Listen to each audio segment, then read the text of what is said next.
Hello friend, मैं कार्तिक मास का छठा अध्याय सुनाने जा रही हूँ। नारद जी ने कहा, जब 2 घड़ी रात शेष रह जाए तब तिल, कुश, अक्षत, चंदन आदि लेकर शुद्ध होकर जलाशय पर जाएं।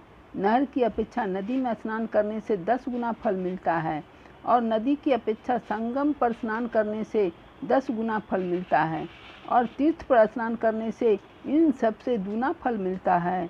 स्नान से पहले भगवान का ध्यान करके स्नानार्थ संकल्प करें। फिर तीर्थ में उपस्थित देवताओं को क्रमशः एवं आचमनीय देवे आदि देवे। अर्घ मंत्र यह है: हे कमलनाथ, आपको नमस्कार है।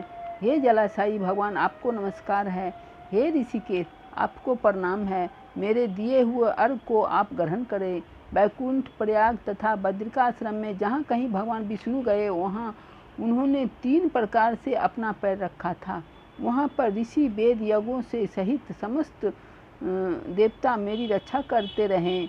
हे जनार्दन, हे दामोदर, हे देवेश, आपको प्रसन्न करने के लिए मैं कार्तिक पक्ष में विधिवत प्रातः स्नान कर रहा हूँ। आपकी कृपा से मेरे समस्त पाप नष्ट हो जाए। हे हरे, कार्तिक मास में व्रत तथा विधि पूर्वक स्नान करने वाला मैं अर्घ देता हूँ। आप राधिका सहित ग्रहण करें। हे कृष्ण, हे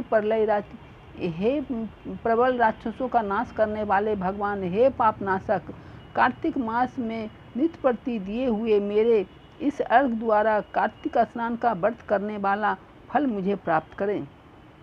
विष्णु तथा शंकर तथा सूर्य का ध्यान करके जल में प्रवेश करें और नाभि पर्यंत जल में खड़ा होकर विधि पूर्वक स्नान करें।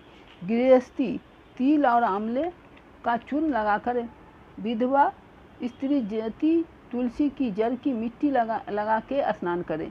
सप्तमी, अमावस्या, नवमी, त्रयोदशी, द्वितीया, दशमी आदि तिथियों को आंवला तथा तिल से स्नान नहीं करना चाहिए।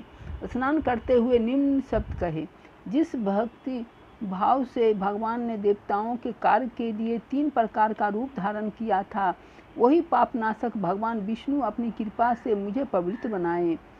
विष्णु जी की आज्ञा से कार्तिक व्रत करने वालों की सारे इंद्र आदि देवता रक्षा करते हैं, अतः वह मुझको पवित्र करें।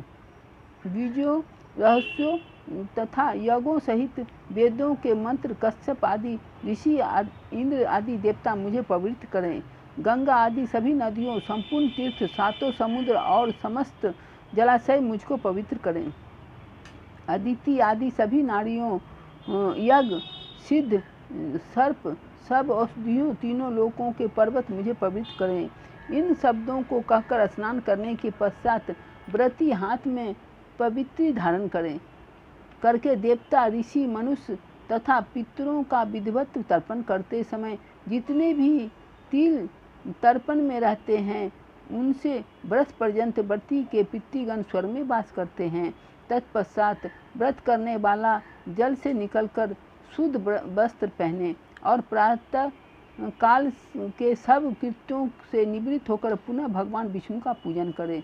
समस्त तीर्थों के सारे देवताओं का स्मरण करके भक्तिपूर्वक सावधान होकर चंदन, फूल और फलों सहित भगवान विष्णु को फिर अर्घ देवे।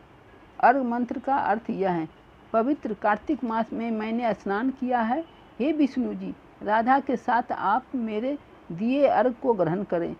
पश्चात चंदन, फूल और तांबूल आदि से वेद पाठी ब्राह्मणों का श्रद्धापूर्वक पूजन करें और बार बार साष्टांग प्रणाम करें। ब्राह्मणों के दाएं पैर में तीर्थ रहते हैं, मुख में वेद और सारे अंगों में देवता निवास करते हैं।